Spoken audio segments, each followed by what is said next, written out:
ಆತ್ಮೀಯ ಕೃಷಿಕ ಬಾಂಧವರಿಗೆಲ್ಲ ನಮಸ್ಕಾರ. ಪಶುವೈದ್ಯರೊಂದಿಗೆ ಸಂದರ್ಶನ ಮಾಲಿಕೆಯಲ್ಲಿ ಇವತ್ತು ನಮ್ಮ ಜೊತೆ ಸ್ಟುಡಿಯೋದಲ್ಲಿ ದಕ್ಷಿಣ ಕನ್ನಡ ಜಿಲ್ಲೆಯ ಮುಖ್ಯ ಪಶುವೈದ್ಯಾಧಿಕಾರಿ ಹಾಗೂ ಪ್ರಾದೇಶಿಕ ಸಂಶೋಧನಾಧಿಕಾರಿ ಆಗಿರುವಂತಹ ಡಾಕ್ಟರ್ ವಸಂತ್ ಕುಮಾರ್ ಶೆಟ್ಟಿ ಕೆ ಇವರಿದ್ದಾರೆ. ಸಾಮಾನ್ಯವಾಗಿ ದನ, ಕೋಳಿ, ಕುರಿ, ಆಡು ಸಾಕಾಣಿಕೆಯಂತೆ ಹಂದಿ ಸಾಕುವುದು ಕೂಡ ಲಾಭವಿರುವಂತಹ ಉದ್ದಿಮೆ ಅಥವಾ ಇದನ್ನು ಉಪಕಸುಬಾಗಿ ಮಾತ್ರ ಮಾಡಬಹುದೇ? ಪ್ರಮುಖ ಉದ್ದಿಮೆಯಾಗಿ ಮಾಡುವುದಕ್ಕೆ ಯಾವ ರೀತಿಯಾದಂತಹ ಅಂಶಗಳನ್ನು ಅನುಸರಿಸಬೇಕು, ಹಂದಿಗಳನ್ನು ಸಾಕಬಹುದು, ಅನುಸರಿಸಬೇಕಾದ ಕ್ರಮಗಳು, ಆರೈಕೆ ಇವೆಲ್ಲದರ ಬಗ್ಗೆ ಬೆಳಕು ಚೆಲ್ಲಲು ಇವರನ್ನೇ ನಾವು ಮಾತಾಡಿಸುವ. ಇವಾಗ ಕಾರ್ಯಕ್ರಮಕ್ಕೆ ಸ್ವಾಗತ ಸರ್. ನಮಸ್ಕಾರ ಸರ್. ಇವಾಗ ಮೊದಲಿಗೆ ಒಬ್ಬರಿಗೆ ಹಂದಿ ಸಾಕಬೇಕು ಅಥವಾ ಉದ್ಯಮ ಮಾಡಬೇಕು ಅಂತ ಇದ್ರೆ ಯಾವ್ಯಾವ ರೀತಿಯಾದಂತಹ ಅಂಶಗಳನ್ನು ಗಮನಿಸಬೇಕು? ಈಗ ನೀವಾಗಲೇ ಹೇಳಿದಂತೆ ಹಂದಿ ಸಾಕಾಣಿಕೆ ಅನ್ನುವಂಥದ್ದು ಹಿಂದೆ ಒಂದು ಪಾರಂಪರಿಕವಾಗಿ ಬರ್ತಾ ಇತ್ತು, ಸಾಂಪ್ರದಾಯಿಕವಾಗಿ. ಆದರೆ ಇವತ್ತಿನ ದಿನದಲ್ಲಿ ಹಂದಿ ಸಾಕಾಣಿಕೆಯನ್ನು ಒಂದು ಉದ್ಯಮವಾಗಿ ಮಾಡಬೇಕು ಅನ್ನುವಂಥದ್ದು ಸರ್ಕಾರದ ಧೋರಣೆ ಕೂಡ. ಅದೇ ರೀತಿಯಲ್ಲಿ ಹಂದಿ ಸಾಕಾಣಿಕೆದಾರರು ಕೂಡ ಅದಕ್ಕೆ ಖಂಡಿತವಾಗಿ ಒಪ್ಪಿಗೆ ಸೂಚಿಸಿ ಒಂದು ಹಂದಿಯನ್ನು ಉದ್ಯಮವಾಗಿ ಮಾರ್ಪಡಿಸಲಿಕ್ಕೆ ತುಂಬ ಜನ ಪ್ರೇರೇಪಣೆ ಹೊಂದಿದ್ದಾರೆ, ಅದೇ ರೀತಿಯಲ್ಲಿ ಮಾಡಿದ್ದಾರೆ ಕೂಡ. ಖಂಡಿತವಾಗಿ ನಾನು ಈ ಸಂದರ್ಭದಲ್ಲಿ ಒಂದು ಹೇಳಲಿಕ್ಕೆ ಇಷ್ಟಪಡ್ತೇನೆ. ಅಂದರೆ ಹಂದಿ ಸಾಕಾಣಿಕೆಯು ಎಟ್ ಪ್ರೆಸೆಂಟ್ ಈಗ ಭಾರತ ದೇಶದಲ್ಲಿ ಯೂಶ್ವಲಿ ನಾರ್ತ್ ಈಸ್ಟ್, ನಾವು ಏನು ಅಸ್ಸಾಮು ಆ ಕಡೆ ಅಲ್ಲಿ 60-70% ಜನರು ಅವರ ನಾನ್ ವೆಜ್ ಮೂಲ ಅಂತ ಹೇಳಿದರೆ ಹಂದಿ ಮಾಂಸ ಆಗಿರ್ತದೆ ಹೆಚ್ಚಾಗಿ. ಅದೇ ರೀತಿಯಲ್ಲಿ ಆಂಧ್ರ, ಕರ್ನಾಟಕ, ಈಗ ನಿಮ್ಗೆ ಗೊತ್ತಿದ್ದೆ ಕೂರ್ಗು, ಇದರಲ್ಲೆಲ್ಲ ಹಂದಿ ಸಾಕಾಣಿಕೆ ಅನ್ನುವಂಥದ್ದು ಕಾಮನ್ ಆಗಿ ನಮ್ಗೆ ಕಂಡು ಬರ್ತದೆ. ಅದೇ ರೀತಿ ನಾವು ನಮ್ಮ ದಕ್ಷಿಣ ಕನ್ನಡಕ್ಕೆ ಹೋಲಿಕೆ ಮಾಡಿದರೆ, ದಕ್ಷಿಣ ಕನ್ನಡದಲ್ಲಿ 2019ನೇ ಜಾನುವಾರು ಗಣತಿಯಲ್ಲಿ ಸುಮಾರು 6,000-7,000 ಇದ್ದ ಹಂದಿ ಈಗ ನಾವು ಮೊನ್ನೆ ಒಂದು ಜಾನುವಾರು ಗಣತಿ ಮಾಡಿದ್ದೇವೆ. ಇದು ಇನ್ನೂ ಕೂಡ ಅಪ್ರೂವ್ ಆಗಿಲ್ಲ, ಆದರೆ ಈಗಾಗಲೇ ನಮಗೆ ಸಾಧಾರಣ ಒಂದು 13,000-14,000 ಹಂದಿ, ಅಂದರೆ ಆಲ್ಮೋಸ್ಟ್ 5 ವರ್ಷದಲ್ಲಿ ಅದರದ್ದು ಡಬ್ಬಲ್ ಆಗಿದೆ. ಆದರೆ ನಮಗೆ ಒಂದು ಮಾಹಿತಿ ಪ್ರಕಾರ ಇನ್ನೂ ಕೂಡ ಹಂದಿ ಜಾಸ್ತಿ ಇರ್ಬೋದು. ಅಂದರೆ ಯೂಶ್ವಲಿ ನಮ್ಮಲ್ಲಿ ಗಣತಿಗೆ ಬಂದಾಗ ರೈತರಿಗೆ ಒಂದಿದೆ, ನಮ್ಮಲ್ಲಿ ಜಾಸ್ತಿ ಹೇಳಿದರೆ ಏನಾದರೂ ಪ್ರಾಬ್ಲಮ್ ಮಾಡ್ಬೋದು. ಹೀಗೆ ಒಂದು ಅದರಲ್ಲಿ ಅವರು 100 ಇದ್ದರೆ ಸರ್ ನಮ್ಮ ಹತ್ರ ಒಂದು 40-50 ಇದೆ ಹೀಗೆ. ಸೊ ನಮ್ಮ ಒಂದು ಮಾಹಿತಿ ಮತ್ತು ಲಸಿಕೆ ಬೇಡಿಕೆ ಒಂದು ಅನುಗುಣವಾಗಿ ನಾವೊಂದು ಸ್ಥಿತಿಗತಿಯನ್ನು ಅರ್ಥ ಮಾಡಿಕೊಂಡ್ರೆ ಬಹುಶಃ ನಮ್ಮಲ್ಲಿ ಒಂದು 20,000 ತನಕ ಹಂದಿ ಇರ್ಬೋದು ಅಂತ ನಮ್ಮ ಒಂದು ಅಂದಾಜು. ಓಕೆ, ಏನೇ ಇರಲಿ, ಖಂಡಿತವಾಗಿ ನಾವು ಜನಸಂಖ್ಯೆ ಜಾಸ್ತಿ ಆಗ್ತಾ ಇರ್ತೇವೆ. ಅದೇ ರೀತಿ ಜನರಿಗೆ ಉತ್ತಮವಾದ ಪ್ರೋಟೀನ್ ಅವಶ್ಯಕತೆ ಇದೆ. ಅದೇ ರೀತಿ ಜನರ ಆದಾಯ ಜಾಸ್ತಿ ಆಗ್ತಾ ಇದೆ. ಆಗ ನಾವು ಹೆಚ್ಚಾಗಿ ಆಹಾರಕ್ಕೆ ಒಂದು ಹಣವನ್ನು ಎಕ್ಸ್ಪೆಂಡಿಚರ್ ಮಾಡುವಂಥದ್ದು ಅದು ಕಾಮನ್. ಅದು ಪ್ರಪಂಚದ ಇತರ ದೇಶಗಳಲ್ಲಿ ಹೇಗಿದೆ ಅದೇ ರೀತಿಯಲ್ಲಿ ಈಗ ಇತ್ತೀಚೆಗೆ ನಾವು ನೋಡುವಾಗ ಭಾರತದಲ್ಲಿಯೂ ಕೂಡ ಅದೇ ಒಂದು ಪರಿಣಾಮ ಆಗ್ತಾ ಇದೆ.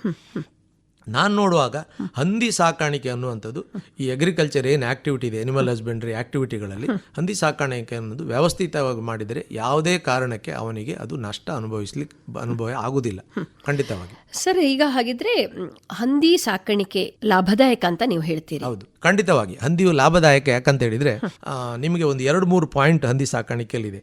ಒಂದು, ಅದಕ್ಕೆ ಹೆಚ್ಚು ಒಂದು ವೈಜ್ಞಾನಿಕತೆಯ ಅವಶ್ಯಕತೆ ಇಲ್ಲ ಒಂದು. ಇನ್ನೊಂದು, ಹಂದಿ ಮನೆಗೆ ತುಂಬ ಹಣ ಖರ್ಚು ಮಾಡಿ ನೀವು ವ್ಯವಸ್ಥಿತವಾಗಿ ಬೇರೆ ಪ್ರಾಣಿಗಳಿಗೆ ಮಾಡ್ದಂಗೆ ಮಾಡುವ ಅವಶ್ಯಕತೆ ಇಲ್ಲ. ಇನ್ನೊಂದು, ಹಂದಿಗಳು ನಿಮಗೆ ಗೊತ್ತಿರ್ಬೋದು, ಒಮ್ಮೆ ಮರಿ ಹಾಕಿದರೆ ಸಾಧಾರಣ 7-12 ತನಕ ಕಾಮನ್ ಆಗಿ ಮರಿ ಹಾಕ್ತೇವೆ. ಅಂದರೆ ಈವನ್ ಕರೆಕ್ಟಾಗಿ ಮೇಂಟೈನ್ ಮಾಡಿದರೆ ವರ್ಷಕ್ಕೆ 2 ಬಾರಿ ಮರಿ. ಅಂದರೆ ಒಂದು ತಾಯಿಯಿಂದ ನಾವು 16-24 ಮರಿಗಳನ್ನು ತಗೊಳ್ಳಿಕ್ಕೆ ಆಗ್ತದೆ ಒಂದು ವರ್ಷಕ್ಕೆ. ಇದು ಖಂಡಿತವಾಗಿ ಯಾವುದೇ ಬೇರೆ ಪ್ರಾಣಿಗಳಲ್ಲಿ ಇಷ್ಟು ಫಾಸ್ಟಾಗಿ ನಮಗೆ ಅದರ ಅಭಿವೃದ್ಧಿ ಮಾಡಲಿಕ್ಕೆ ಸಾಧ್ಯ ಇಲ್ಲ. ಇನ್ನೊಂದು, ಹಂದಿಗಳು ತಿಂದ ಆಹಾರವನ್ನು ಮಾಂಸವಾಗಿ ಪರಿವರ್ತನೆ ಮಾಡುವಂಥದ್ದು, ಅದಕ್ಕೆ ನಾವು ಫೀಡ್ ಕನ್ವರ್ಷನ್ ರೇಷಿಯೋ ಅಂತೇವೆ. ಅದು ಬ್ರಾಯ್ಲರ್ ಕೋಳಿಯಲ್ಲಿ ಭಾರಿ ಉತ್ತಮವಾಗಿದೆ. ಅದು ಬಿಟ್ಟರೆ ನೆಕ್ಸ್ಟ್ ಹಂದಿಗಳಲ್ಲಿ ಅದು ಕಂಡು ಬರ್ತದೆ. ಖಂಡಿತವಾಗಿಯೂ ಅದು ಕೂಡ ನಮ್ಗೆ, ಅಂದರೆ ಒಂದು ಹುಟ್ಟಿದ ಮರಿ ಒಂದು 70-80 kg ಬರಲಿಕ್ಕೆ ಖಾಲಿ ನಿಮ್ಗೊಂದು 6-8-10 ತಿಂಗಳೊಳಗಡೆ ಬಂದುಬಿಡ್ತದೆ ಉತ್ತಮವಾಗಿ ಸಾಕಿದರೆ. ಸೊ ಆಗ ರೈತನಿಗೆ ಒಂದು ಮರಿಯನ್ನು ದೊಡ್ಡದು ಮಾಡಿ ಮಾರಲಿಕ್ಕೆ ಅಷ್ಟು ಶಾರ್ಟ್ ಪೀರಿಯಡಲ್ಲಿ ಅವನಿಗೆ ಅದು ಸಾಧ್ಯವಾಗ್ತದೆ. ಆಮೇಲೆ ಇನ್ನೊಂದು, ಹಂದಿಗೆ ಬರುವ ರೋಗಗಳನ್ನು ತಗೊಂಡ್ರೂ ಕೂಡ ಕೋಳಿಗೆ ಬರುವ ಹಾಗೆ ತುಂಬ ರೋಗಗಳು ಬರುವುದಿಲ್ಲ. 1-2-3 ಈಗ ವೈರಸ್ ಕಾಯಿಲೆ ಕಾಮನ್ ಆಗಿ ಕಂಡು ಬರ್ತದೆ.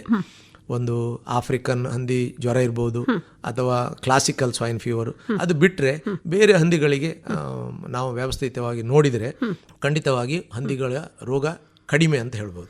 ಇನ್ನೊಂದು, ಹಂದಿಗಳ ಫುಡ್ ನೀವು ತಗೊಂಡ್ರೆ, ಫುಡ್ ಈಗ ನಾವು ಕೋಳಿ ಸಾಕಾಣಿಕೆಗೆ ವ್ಯವಸ್ಥಿತವಾಗಿ ಇಂಥದ್ದೇ ಬ್ರಾಯ್ಲರ್ ಫೀಡು, ಅದರಲ್ಲಿ ಕೂಡ ಸ್ಟಾರ್ಟರ್ ಬೇರೆ, ಪ್ರೀ ಸ್ಟಾರ್ಟರ್ ಬೇರೆ, ಫಿನಿಷರ್ ಬೇರೆ, ಈ ಥರದ ಬೇರೆ ಬೇರೆ ರೀತಿಯಲ್ಲಿ ಇದ್ದು ನಾವು 100% ವೈಜ್ಞಾನಿಕತೆಯಲ್ಲಿ ಸಾಕಬೇಕಾಗತ್ತೆ. ಆದರೆ ಹಂದಿಗಳಿಗೆ ಎಟ್ ಪ್ರೆಸೆಂಟ್ ಇರುವ ಏನು ಬ್ರೀಡ್ಗಳಿದೆ ಅವುಗಳಿಗೆ ನಾವು ನಮ್ಮ ಕಿಚನ್ ವೇಸ್ಟನ್ನು ಹಾಕಿಯೂ ಕೂಡ ಹಂದಿ ಸಾಕ್ಲಿಕ್ಕೆ ಆಗ್ತದೆ. ಆದರೆ ಅದರಲ್ಲಿ ಈಗ ತುಂಬ ಬದಲಾವಣೆಗಳನ್ನು ರೈತರು ಅಳವಡಿಸ್ಕೊಳ್ತಾ ಇದ್ದಾರೆ, ಅದನ್ನು ನಾವು ಮುಂದೆ ನೋಡುವ. ಆದರೆ ಒಟ್ಟಾರೆ ಹಂದಿ ನೀವು ಲಾಭದಾಯಕವೇ ಅಂತ ಕೇಳಿದ್ದಕ್ಕೆ ಇದೇನಂತ ಹೇಳಿದರೆ, ಇನ್ಪುಟ್ ಕಾಸ್ಟ್ ಏನಿದೆ ನಮಗೆ, ನಾವು ಈಗ ತುಂಬ ಹಾಸ್ಟೆಲ್ಗಳಿದೆ ನಮ್ಮಲ್ಲಿ, ತುಂಬ ವೆಜಿಟೇರಿಯನ್ ಹಾಸ್ಟೆಲ್ಗಳಿವೆ, ತುಂಬ ಹೋಟೆಲ್ಗಳಿದೆ. ಆ ಉದ್ಯಮಗಳು ಬೆಳೀತಾ ಇರುವಾಗೆ ಅದರಲ್ಲಿರುವ ಕಿಚನ್ ವೇಸ್ಟ್ಗಳನ್ನು ಖಂಡಿತವಾಗಿ ನಾವು ಲಾಭದಾಯಕವಾಗಿ ಈ ಹಂದಿ ಉದ್ಯಮದಲ್ಲಿ ಬಳಸ್ಕೊಂಡು ಹಂದಿಯ ಉತ್ಪಾದನೆಯ ವೆಚ್ಚದಲ್ಲಿ ಕಡಿತಗೊಳ್ಳಿಕ್ಕೆ ಮಾಡಲಿಕ್ಕಾಗ್ತದೆ. ಅದು ರೈತರಿಗೆ ನೇರವಾಗಿ ಆ ಲಾಭ ಹೋಗ್ತದೆ. ಖಂಡಿತವಾಗಿ ಅದರಲ್ಲಿ ಸಾಕಷ್ಟು ಶ್ರಮ ಇದೆ. ಈಗ ಹೋಟೆಲಿನ ವೇಸ್ಟ್ಗಳನ್ನು ನಾವು ಮಾಡಬೇಕಾದ್ರೆ ಬೆಳಿಗ್ಗೆ 3 ಗಂಟೆ 4 ಗಂಟೆಗೆ ಎದ್ದು ಅವರಲ್ಲಿ ಹೋಗಬೇಕು, ಕಲೆಕ್ಟ್ ಮಾಡಬೇಕು, ಅದನ್ನು ಬಿಸಿ ಮಾಡಬೇಕು, ಇಲ್ಲಾಂದ್ರೆ ಅದರಿಂದ ಕೆಲವು ರೋಗಗಳು ಅಥವಾ ಫುಡ್ ಪಾಯ್ಸನ್ ಆಗುತ್ತೆ. ಅದನ್ನು ಬಿಸಿ ಮಾಡಬೇಕು, ವ್ಯವಸ್ಥಿತವಾಗಿ ಅವುಗಳಿಗೆ ಹಾಕಬೇಕು. ಹಾಕಿದಾಗ ಬೇರೆ ಫೀಡ್ ಹಾಕಿದಾಗಲ್ಲ, ಅದನ್ನು ಕ್ಲೀನ್ ಮಾಡುವಾಗ ಅಷ್ಟು ಚಂದವಾಗಿ ಹಂದಿ ಮನೆಗಳನ್ನು ಕ್ಲೀನ್ ಮಾಡಬೇಕು. ಅದರಲ್ಲಿ ಶ್ರಮ ಸಾಕಷ್ಟಿದೆ ಖಂಡಿತ. ಆದರೆ ಲಾಭ ಖಂಡಿತವಾಗಿಯೂ ನಮಗೆ ಲಾಭದ ಅಂಶವನ್ನು ಜಾಸ್ತಿ ಮಾಡಲಿಕ್ಕೆ ಆಗುತ್ತೆ. ಸೊ ಇದನ್ನೆಲ್ಲ ನಾವು ನೋಡಿ, ಮತ್ತು ಇನ್ನೊಂದು ಮಾರುಕಟ್ಟೆ ಕೂಡ ಈಗ ತುಂಬ ಏರಿಳಿತ. ಕೋಳಿಗಳಲ್ಲಾದರೆ ಬ್ರಾಯ್ಲರ್ ಕೋಳಿಯ ಪ್ರೈಸನ್ನು ನಾವು ವರ್ಷ ಇಡೀ ತಗೊಂಡ್ರೆ ತುಂಬ ವೇರಿಯೇಷನ್ ಇದೆ. ಸಮ್ ಟೈಮ್ ರೈತ ಅಷ್ಟು ಕಷ್ಟಪಟ್ಟು ಸಾಕಿದ ಕೋಳಿಯನ್ನು ನಷ್ಟದಲ್ಲಿಯೂ ಕೊಡುವ ಪರಿಸ್ಥಿತಿ ಖಂಡಿತ ಇದೆ. ಆದರೆ ಹಂದಿಯವರಿಗೆ ಹಾಗಿಲ್ಲ. ಅವರು ಅಟ್ಲೀಸ್ಟ್ ಹಾಕಿದ ಹಣಕ್ಕೆ ಬರುವಾಗಿರ್ತದೆ. ಸಮ್ ಟೈಮ್ ಈಗ ಎಕ್ಸಾಂಪಲ್, ಈಗ ನಿಮಗೆ ಕ್ರಿಸ್ಮಸ್ ಟೈಮ್ ಬಂದಿದೆ, ಸೊ ಕನ್ಸಂಪ್ಷನ್ ಜಾಸ್ತಿ ಆಗುತ್ತೆ. ಆಗ ಅದನ್ನು ಅವರು ಜಾಸ್ತಿ ಮಾಡಿ ಆ ಲಾಭವನ್ನು ತಗೊಳ್ತಾರೆ. ಎನಿ ಟೈಮ್ ನಿಮಗೆ ಸಾಕಿದ ಹಂದಿ, ಜೀವಂತ ಹಂದಿ ಇರ್ಬೋದು ಅಥವಾ ಮಾಂಸ ಮಾಡಿ ಮಾಂಸ ಮಾರಾಟ, ಇದು ಎರಡಕ್ಕೂ ಕೂಡ ವ್ಯವಸ್ಥಿತವಾದ ಒಂದು ಮಾರುಕಟ್ಟೆ ಮತ್ತು ಡಿಮಾಂಡ್ ಇರುವುದರಿಂದ, ಸೊ ಒಟ್ಟಾರೆ ನಾನು ಹೇಳುವುದಿದ್ದರೆ ಹಂದಿ ಸಾಕಾಣಿಕೆ ಅನ್ನುವಂಥದ್ದು ಈ ಪ್ರದೇಶದಲ್ಲಿ ಖಂಡಿತವಾಗಿ ಲಾಭದಾಯಕ. ಒಂದು ಯಂಗ್ಸ್ಟರ್ಸ್ ಏನಿದ್ದಾರೆ ಅದನ್ನೊಂದು ಉದ್ಯಮವಾಗಿ ಕೈಗೊಂಡು ಅದನ್ನು ಮಾಡಬೇಕನ್ನುವಂಥದ್ದು ನನ್ನ ಒಂದು ಮನವಿ. ಉತ್ತಮ ಮಾಹಿತಿ ಸರ್.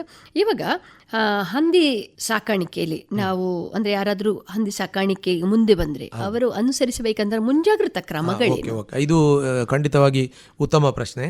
ಅಂದರೆ ಈಗ ಒಬ್ಬರು ಪ್ರಾರಂಭ ಮಾಡೋದಿದ್ರೆ ಅವ್ರು ಏನೇನು ಕಾಶನ್ ತಗೊಳ್ಬೇಕಂತ ನೋಡಿ. ನಾವು ಈಗ ಒಂದು 25-26 ವರ್ಷದ ನಮ್ಮ ಅನುಭವದಲ್ಲಿ ನೋಡೋದಾದರೆ, ಹಂದಿ ಫಾರ್ಮ್ ಅಂತ ಹೇಳಿದರೆ ಅವರಿಗೊಂದು ಇನ್ಫೀರಿಯಾರಿಟಿ ಕಾಂಪ್ಲೆಕ್ಸ್. ನಾವು ಹಂದಿ ಸಾಕ್ತಾ ಇದ್ದೇವೆ ಅಂತ ತುಂಬ ಚಿಕ್ಕದಾಗಿ ಹೇಳುವಂಥದ್ದು. ಮತ್ತು ಹಂದಿಯನ್ನು ಎಲ್ಲೋ ಒಂದು ತಗ್ಗು ಪ್ರದೇಶದಲ್ಲಿ ಯಾರೂ ನೋಡದೇ ಇರುವ ಹಾಗೆ ಒಂದು ಗೂಡಾಗಿ ಮಾಡಿ, ಇವತ್ತಿಗೂ ಕೂಡ ಹಂದಿ ಮನೆ ಅಂತ ಹೇಳೋದಿಲ್ಲ, ಹಂದಿ ಗೂಡು ಅಂತ ಹೇಳೋದು, ಒಂದು ವೆಂಟಿಲೇಷನ್ ಇಲ್ಲದೆ ಇರೋ ಒಂದು ಪರಿಸ್ಥಿತಿಯಲ್ಲಿ ಸಾಕ್ತಾರೆ. ಇದು ಬದಲಾವಣೆ ಆಗಬೇಕು. ಸೊ ಇನ್ನು ಮುಂದೆ ಪ್ರಾರಂಭ ಮಾಡುವವರು ಈ ವ್ಯವಸ್ಥೆಯಲ್ಲಿ ಪ್ರಾರಂಭ ಮಾಡಬಾರ್ದು. ಅದನ್ನೊಂದು ಉದ್ಯಮವಾಗಿ ಮಾಡೋದಿದ್ದರೆ ಹಂದಿ ಫಾರ್ಮನ್ನು ಯಾವಾಗಲೂ ಎತ್ತರ ಪ್ರದೇಶದಲ್ಲಿ ಮಾಡಬೇಕು. ಯಾಕಂದರೆ ಹಂದಿ ಫಾರ್ಮಿನಲ್ಲಿ ಏನು ತೊಳೆದ ನೀರು ಇರ್ಬೋದು, ಅವು ಕುಡಿಯುವ ನೀರು ವೇಸ್ಟ್ ಇರ್ಬೋದು, ಅವುಗಳ ಮಲ ಮೂತ್ರ ವಿಸರ್ಜನೆ ಇರ್ಬೋದು, ಇದೆಲ್ಲ ವ್ಯವಸ್ಥಿತವಾಗಿ ಡೌನ್ ಪ್ರದೇಶಕ್ಕೆ ಹೋಗಬೇಕು. ಅಲ್ಲಿ ಅಕ್ಕಪಕ್ಕ ಅದು ನಿಲ್ಲಬಾರ್ದು. ಅದು ನಿಂತ ತಕ್ಷಣ ಒಂದು ಸ್ಮೆಲ್ ಬರ್ತದೆ, ವಾಸನೆ ಬರ್ತದೆ, ಇನ್ನೊಂದು ನೊಣ ಮತ್ತು ಸೊಳ್ಳೆ ಉತ್ಪತ್ತಿ ಆಗುತ್ತೆ. ಅದು ಅವರಿಗೂ ಒಳ್ಳೆಯದಲ್ಲ, ಹಂದಿಗೂ ಒಳ್ಳೆಯದಲ್ಲ, ಅಕ್ಕಪಕ್ಕದವರಿಗೂ ಒಳ್ಳೆಯದಲ್ಲ. ಆದ್ದರಿಂದ ಹಂದಿ ಫಾರ್ಮ್ ಮಾಡುವವರು ಎತ್ತರವಾದ ಪ್ರದೇಶದಲ್ಲಿ ಮಾಡಿ, ನೀರು ಬಸ್ತಿ ಹೋಗುವ ಹಾಗೆ ಒಂದು 4 ಇಂಚು 6 ಇಂಚು ಪೈಪನ್ನು ಅಳವಡಿಸಿ, ಈ ವೇಸ್ಟ್ ನೀರೇನಿದೆ ಇದು ಹಂದಿ ಮನೆಯಿಂದ ಸಾಕಷ್ಟು ದೂರ ಹೋಗುವಾಗ ಒಂದು ವ್ಯವಸ್ಥೆ ಮಾಡಿ, ಅಲ್ಲಿ 2 ಟ್ಯಾಂಕ್ಗಳನ್ನು ಮಾಡಿ, ಹಂದಿ ಏನು ನೀರು ಹೋಗುತ್ತೆ ಆ ನೀರು ಕ್ಲೀನಾದ ನೀರು ಇನ್ನೊಂದು ಟ್ಯಾಂಕಿಗೆ ಹೋಗಿ ಅಲ್ಲಿಂದ ಅದು ಕೃಷಿಗೆ ಉಪಯೋಗ ಆಗುವ ಹಾಗೆ ಅದನ್ನು ವ್ಯವಸ್ಥಿತವಾಗಿ ಮಾಡಬೇಕು ಅನ್ನುವಂಥದ್ದು ನಂದು ಮೊದಲು ಹಂದಿ ಸಾಕಾಣಿಕೆ ಪ್ರಾರಂಭ ಮಾಡೋರಿಗೆ ಒಂದು ಕಿವಿ ಮಾತು. ಇನ್ನೊಂದು, ನಮ್ಮಲ್ಲಿ ಯೂಶ್ವಲಿ ಬ್ರೀಡ್ಗಳು ಈಗ ಯಾರ್ಕ್ಶೈರು, ಲ್ಯಾಂಡ್ ರೇಸು, ಡ್ಯೂರಾಕ್, ಈ 2-3 ಬ್ರೀಡ್ಗಳು ಕಾಮನ್ ಆಗಿ ಕಂಡು ಬರ್ತದೆ. ಖಂಡಿತವಾಗಿ ಇದನ್ನೇ ಸಾಕ್ಬೋದು. ಯಾವುದೋ ಒಂದು ಹೊಸದಾಗಿ ಆಲ್ರೆಡಿ ಎಕ್ಸ್ಪೀರಿಯನ್ಸ್ ಇದ್ದವರು ಮಾಡಬಹುದು. ಆದರೆ ಪ್ರಾರಂಭ ಮಾಡುವವರು ಇದೇ ಹಂದಿಯ ಒಂದು ಫಾರ್ಮ್ಗಳನ್ನು ಮಾಡೋದು ಉತ್ತಮ ಅನ್ನುವಂಥದ್ದು ನನ್ನೊಂದು ಇನ್ನೊಂದು ಸಜೆಷನ್ ಅವರಿಗೆ. ಆಮೇಲೆ ಇನ್ನೊಂದು 3ನೇದಾಗಿ, ಆ ಹಂದಿ ಯಾವ ಬ್ರೀಡ್ ಅಂತ ಅವರು ಒಂದು ಸಿಲೆಕ್ಟ್ ಮಾಡಿದ ತಕ್ಷಣ ಅದನ್ನು ಸೋರ್ಸ್ ಮಾಡಬೇಕು, ಎಲ್ಲಿಂದ ತರಬೇಕಂತ. ಕೆಲವರು ಏನು ಮಾಡ್ತಾರೆ, ಇಲ್ಲಿಂದ ಒಂದು 10 ಹಂದಿ ತರ್ತಾರೆ, ಇನ್ನೊಂದು ಫಾರ್ಮಿಂದ 10 ಹಂದಿ ತರ್ತಾರೆ, ಇನ್ನೊಂದು ಊರಿಂದ ಒಂದು 10 ಹಂದಿ ತರ್ತಾರೆ. ಇದನ್ನೆಲ್ಲವೂ ಒಂದು ದಿನ ಕಡೆ ಮಿಕ್ಸ್ ಮಾಡ್ತಾರೆ. ಆಗ ಏನಾಗುತ್ತೆ, ಎಲ್ಲೋ ಒಂದು ಕಡೆ ಒಂದು ರೋಗ ಇದ್ದರೆ ಇವರದ್ದು ಎಲ್ಲ ಹಂದಿಗಳು ತಂದದ್ದು ಹೋಗ್ತದೆ. ಆದ್ದರಿಂದ ಹಂದಿಯ ಮರಿಗಳನ್ನು ಅವರು ಬ್ರೀಡಿಂಗಿಗೆ ತರುವಾಗ ಎಲ್ಲೋ ಒಂದು ವ್ಯವಸ್ಥಿತವಾಗಿ ವೈಜ್ಞಾನಿಕವಾಗಿ ಎಲ್ಲಿ ಮಾಡ್ತಾರೆ ಅಂಥ ಫಾರ್ಮಲ್ಲಿ ಹೋಗಿ ನೋಡಿ ಅವರು ಲಸಿಕಾ ಕ್ರಮವನ್ನು ಅನುಸರಿಸ್ತಾರಾ ಅಂತ ನೋಡಿ ಅಲ್ಲಿಂದ ತಗೊಂಡು ಬರಬೇಕು ಅವರು. ತಂದು ಹೊಸ ಫಾರ್ಮ್ ಆದರೆ ಓಕೆ. ಒಂದು ವೇಳೆ ನೆಕ್ಸ್ಟ್ ಬ್ಯಾಚ್ ತರುವುದಾದರೆ ಅದನ್ನು ಅವರು ಎಲ್ಲೋ ಒಂದು ಅಟ್ಲೀಸ್ಟ್ 45 ದಿನ ಕ್ವಾರಂಟೈನ್ ಮಾಡಿ ಒಂದು ಕಡೆ ಹಾಕಿ ಅಲ್ಲಿ ಏನೂ ರೋಗ ಇಲ್ಲ ಅಂದ್ರ ಮೇಲೆ ಮಾತ್ರ ನಮ್ಮ ಫಾರ್ಮಿಗೆ ಅದನ್ನು ಬಿಟ್ಕೊಳ್ಬೇಕು. ಆಯಿತಾ. 4ನೇದಾಗಿ ತರುವಾಗ ಯೂಶ್ವಲಿ ಹಂದಿ ಟ್ರಾನ್ಸ್ಪೋರ್ಟ್ ಮಾಡುವ ವೆಹಿಕಲ್ಗಳಲ್ಲಿ ಅವ್ರು ತರ್ತಾರೆ. ಸೊ ಬ್ರೀಡಿಂಗಿಗೆ ಹಂದಿ ಮರಿಗಳನ್ನು ತರುವುದಾದರೆ ಆ ವೆಹಿಕಲನ್ನು ಉಪಯೋಗ ಮಾಡಬಾರ್ದು. ಯಾಕಂದರೆ ಅದರಲ್ಲಿ ಸಾಕಷ್ಟು ಬಾರಿ ಬೇರೆ ದೊಡ್ಡ ಹಂದಿಗಳನ್ನು ಇಲ್ಲಿಂದ ಅಲ್ಲಿಗೆ ಅಲ್ಲಿಂದ ಇಲ್ಲಿಗೆ ಸಾಗಣೆ ಮಾಡಿ ಅದರಲ್ಲಿ ರೋಗಾಣುಗಳು ಇರ್ತದೆ. ಎಷ್ಟೇ ಕ್ಲೀನ್ ಮಾಡಿದ್ರೂ ಅದರ ಕೆಲವು ಎಡೆಯಲ್ಲಿ ಅಲ್ಲಿ ಇಲ್ಲಿ ಚಕ್ರದ ಅಡಿ ಎಲ್ಲೋ ಕಡೆ ರೋಗಾಣುಗಳಿದ್ದರೆ ಅದೇ ಒಂದು ವೆಹಿಕಲಲ್ಲಿ ಅವರು ಹಂದಿಯನ್ನು ಸಾಗಾಣಿಕೆ ಮಾಡಿದರೆ ರೋಗ ಬರುವ ಸಾಧ್ಯತೆ ಇರುವುದರಿಂದ ಸೊ ಆದಷ್ಟು ಹೊಸ ವೆಹಿಕಲನ್ನು ಅಥವಾ ಸಾಕಷ್ಟು ಬಾರಿ ಅದನ್ನು ಕ್ರಿಮಿನಾಶಕದಿಂದ ಕ್ಲೀನ್ ಮಾಡಿ ಸೂರ್ಯನ ಬಿಸಿಲಿನಲ್ಲಿ ಅದನ್ನು ಇಟ್ಟು ಏನು ಪ್ರಾಬ್ಲಮ್ ಇಲ್ಲ ಅಂತ ಖಚಿತಪಡಿಸಿದ ಮೇಲೆ ಅದರಲ್ಲಿ ಅವರು ಹಂದಿ ಮರಿಗಳನ್ನು ಸಾಗಣೆ ಮಾಡಬೇಕು. ಇಲ್ಲ ಅಂದರೆ ಸಾಗಾಣಿಕೆ ಮಾಡಿ ಇಲ್ಲಿ ಬರುವಾಗ ಕರೆಕ್ಟ್ ಇರ್ತದೆ, ಒಂದು ವಾರದಲ್ಲಿ ರೋಗ ಸ್ಟಾರ್ಟ್ ಆಗ್ತದೆ, ಅವುಗಳು ಸಾಯ್ತದೆ, ನಮ್ಮಲ್ಲಿರುವ ಮೊದಲು ತಂದಿರುವ ಹಂದಿ ಮರಿಗಳು ಸಾಯ್ತದೆ. ಈ ಥರದ ಕಂಪ್ಲೇಂಟ್ಗಳು ನಮ್ಮಲ್ಲಿ ಬಂದಿದ್ದಾರೆ ಫಾರ್ಮರ್ಸ್. ಆದ್ದರಿಂದ ನಾನು ಈ ರೇಡಿಯೋ ಮೂಲಕ ಅವರಿಗೆ ಈ ಮಾಹಿತಿಯನ್ನು ಕೊಡಲಿಕ್ಕೆ ಇಷ್ಟಪಡ್ತೇನೆ. ಅಂದರೆ ಒಂದು ಹಂದಿ ಮನೆ ಎತ್ತರದಲ್ಲಿ ಕೊಳಚೆ ನೀರು ದೂರಕ್ಕೆ ಹೋಗಬೇಕು, ಹಂದಿ ಮರಿಗಳನ್ನು ತರುವಾಗ ಈ ವ್ಯವಸ್ಥೆಗಳನ್ನು ಮಾಡಬೇಕು. ಮತ್ತು ನಾವೇನು ಸರ್ಕಾರದಿಂದ ಏನೇನು ಲಸಿಕೆಗಳನ್ನು ಯಾವ ಟೈಮಲ್ಲಿ ಕೊಡಬೇಕಂತ ಒಂದು ಹೇಳಿದ್ದೇವೆ ಅದನ್ನೆಲ್ಲವನ್ನೂ ಕೂಡ ಚಾಚು ತಪ್ಪದೆ ಈಗ ಬ್ರಾಯ್ಲರ್ ಕೋಳಿ ಮರಿ ಸಾಕೋರು ಹೆಂಗೆ ಕೊಡ್ತಾರೆ ಅದೇ ರೀತಿಯಲ್ಲಿ ಹಂದಿಯವರು ಕೂಡ ಅದಕ್ಕೆ ವ್ಯವಸ್ಥಿತವಾಗಿ ಲಸಿಕೆಯನ್ನು ಕೊಟ್ಟು ರೋಗ ಬಾರದಿದ್ದಾಗ ನೋಡಿಕೊಂಡ್ರೆ ಖಂಡಿತವಾಗಿ ಯಾವುದೇ ಒಂದು ಯಂಗ್ಸ್ಟರ್ಸ್ ಉದ್ಯಮ ಸ್ಟಾರ್ಟ್ ಮಾಡೋದಾದರೆ ಖಂಡಿತವಾಗಿ ಪ್ರತಿಯೊಬ್ಬರು ಕೂಡ ಹಂದಿಯ ಏನು ಸಾಕಾಣಿಕೆ ಉದ್ಯಮವನ್ನು ಪ್ರಾರಂಭ ಮಾಡಬಹುದು. ಅದು ಸರ್ ಏನು ರೋಗ ಹರಡುವ ತೀವ್ರತೆ ಹಂದಿಗಳಲ್ಲಿ ಹೇಗೆ ಅದು? ಅಲ್ಲ, ಅದೀಗ ಏನಾಗುತ್ತೆ, ಯಾವುದೇ ಇರಲಿ ಊರಿನ ಹಂದಿ, ಈಗ ಊರಿನ ನಾಯಿ ಇರ್ಬೋದು, ಊರಿನ ಕೋಳಿಗಿಂತ ನಾವು ಮಿಶ್ರ ತಳಿಗಳು ಅಥವಾ ಇನ್ನು ನಾವು ಹೈಬ್ರಿಡ್ ಏನು ಅದರ ವಿದೇಶಿ ರಕ್ತ ಜಾಸ್ತಿ ಆದಾಗೂ ರೋಗ ರುಜಿನಗಳು ಖಂಡಿತವಾಗಿ ಜಾಸ್ತಿ ಬರ್ತದೆ. ಆದರೆ ಕೋಳಿ ಕಂಪೇರ್ ಮಾಡಿದರೆ ಹಂದಿಗಳಿಗೆ ರೋಗಗಳು ಕಡಿಮೆ. ಆದರೂ ಕೂಡ ಈಗ ರೋಗ ಎಲ್ಲಿಂದ ಬರ್ತದೆ? ಒಂದು ನೀರು, ಆಹಾರ, ಗಾಳಿ, ಇದು ಹೆಚ್ಚಾಗಿ ಇನ್ನು ನಮ್ಮಿಂದನೇ ನಾವೇ ಒಂದು ಫಾರ್ಮಿಗೆ ಹೋಗೋದ್ರಿಂದ ಇನ್ನೊಂದು ಫಾರ್ಮಿಗೆ ಹೋಗೋದ್ರಿಂದ ಕೂಡ ರೋಗ ಹಬ್ತದೆ. ಆಮೇಲೆ ನಾನು ಒಂದು ನೋಡುವಾಗ ಈಗ ಆಹಾರ ಅಂತ ಹೇಳ್ತೀರಿ, ಆಹಾರದಲ್ಲಿ ಅಂದರೆ ಈಗ ಒಂದು ಕ್ಯಾಟ್ರಿಂಗ್ ವ್ಯವಸ್ಥೆ ಇದೆ, ಅದರಲ್ಲಿ ಹಂದಿಯ ಮಾಂಸವನ್ನು ಕೂಡ ಸರ್ವ್ ಮಾಡ್ತಾರೆ. ಅಂಥ ಕ್ಯಾಟ್ರಿಂಗಿಂದ ನಾವು ವೇಸ್ಟನ್ನು ತಂದಾಗ ಆಗ ಆ ಹಂದಿಗಳಲ್ಲಿ ಏನಾದರೆ ವೈರಸ್ ರೋಗ ಹಂದಿಯ ಮಾಂಸದಲ್ಲಿಯೋ ಎಲ್ಲೋ ಇದ್ದರೆ ಅದು ಖಂಡಿತವಾಗಿ ಇವನ ಫಾರ್ಮಿಗೆ ಬರ್ತದೆ. ಸೊ ಆದ್ದರಿಂದ ಅಂಥದ್ದನ್ನು ನಾವು ಅವಾಯ್ಡ್ ಮಾಡಬೇಕು, ಅಥವಾ ತಂದದ್ದನ್ನು ಬಿಸಿ ಮಾಡಿಯೇ ಕೊಡಬೇಕು. ಇನ್ನೊಂದು ನಾನು ನೋಡಿದಾಗೆ ಫಾರ್ಮರ್ಸ್ಗಳಲ್ಲಿ ಈ ಹಂದಿಯನ್ನು ಅವರೇ ಸ್ಲಾಟರ್ ಮಾಡಿ ಮಾಂಸ ಮಾಡಿ ಶಾಪ್ಗಳಲ್ಲಿ ಮಾರ್ತಾರೆ. ಸೊ ಇಂಥವರು ಅದನ್ನು ಕಟ್ ಮಾಡುವ ಜನ ಏನಿದ್ದಾರೆ ಅವರು ನಾನು ನೋಡುವಾಗ ಹತ್ತಿರ ಫಾರ್ಮ್ ಇದ್ದರೆ ಅವರೇ ಇರ್ತಾರೆ, ಇದೇ ಮನೆಯಿಂದ ಇಲ್ಲಿ ಮಾಡ್ತಾರೆ, ಇನ್ನು 2 ದಿನ ಬಿಟ್ಟು ಇನ್ನೊಂದು ಮನೆಯಲ್ಲಿ ಮಾಡ್ತಾರೆ, ಇನ್ನು 2 ದಿನ ಬಿಟ್ಟು ಇನ್ನೊಂದು ಮನೆಯಲ್ಲಿ ಮಾಡ್ತಾರೆ. ಆದ್ದರಿಂದ ಅವರ ಬಟ್ಟೆ, ಚಪ್ಪಲು, ಅವರ ಚಾಕುಗಳು ಇದರಿಂದೂ ಕೂಡ ರೋಗ ಹಬ್ಬುವ ಸಾಧ್ಯತೆ ಇದೆ. ಇದು ಯಾಕಂದರೆ ನಾನೀಗ ಯಾಕೆ ಹೇಳಿದೆ ಅಂದರೆ ಇದರಲ್ಲೂ ರೋಗ ಹಬ್ಬಿದ ಉದಾಹರಣೆ ನಮ್ಮಲ್ಲಿ ಉಂಟು. ಸೊ ಆದ್ದರಿಂದ ಆ ವಿಷಯದಲ್ಲಿ ಕೂಡ ನಾವು ಆದಷ್ಟು ಕಾಷನ್, ಅಂದರೆ ಬಟ್ಟೆ ಕ್ಲೀನ್ ಮಾಡೋದು, ಚಪ್ಪಲ್ ಕ್ಲೀನ್ ಮಾಡೋದಾಗಲಿ, ಅದರ ಏನು ಚಾಕುಗಳು ಏನಿದೆ ಅವುಗಳು ಕ್ಲೀನ್ ಮಾಡುವಂಥ ಅದನ್ನೆಲ್ಲ ಕ್ಲೀನ್ ಮಾಡಿಯೇ ನಾವು ಇನ್ನೊಂದು ಮನೆಗೆ ಹೋಗುವ ವ್ಯವಸ್ಥೆ ಮಾಡಿದರೆ ಖಂಡಿತವಾಗಿ ಅದನ್ನು ಒಬ್ಬರಿಂದ ಒಬ್ಬರಿಗೆ ರೋಗ ಹರಡುವುದನ್ನು ಕಮ್ಮಿ ಮಾಡ್ಬೋದು. ಇನ್ನು ನಿಮಗೆ ನಾನು ಹೇಳಿದೆ, ಮಾರುಕಟ್ಟೆ ಮಾಡುವಾಗ ಹಂದಿಗಳನ್ನು ಮಾರುಕಟ್ಟೆ ಮಾಡುವಾಗಲೂ ಕೂಡ ಆ ಮಾರುಕಟ್ಟೆಗೆ ಏನು ಅವರು ಹಂದಿಯನ್ನು ತಗೊಂಡು ಹೋಗ್ಲಿಕ್ಕೆ ವೆಹಿಕಲ್ ಬರುತ್ತೆ, ಆ ವೆಹಿಕಲನ್ನು ನಮ್ಮ ಹಂದಿ ಫಾರ್ಮ್ ಒಳಗಡೆ ಬಿಟ್ಕೊಳ್ಬಾರ್ದು. ಯಾಕಂದರೆ ಹಂದಿಯನ್ನು ಜಾನುವಾರುಗಳ ಥರ ತಗೊಂಡು ಹೋಗಿ ಲೋಡ್ ಮಾಡಲಿಕ್ಕೆ ಆಗೋದಿಲ್ಲ. ಅವುಗಳನ್ನು ಇಮಿಡಿಯೇಟ್ ನಾವು ಎತ್ತಿ ಲೋಡ್ ಮಾಡಬೇಕಾಗತ್ತೆ ಸಾಗಾಟ ಮಾಡಲಿಕ್ಕೆ.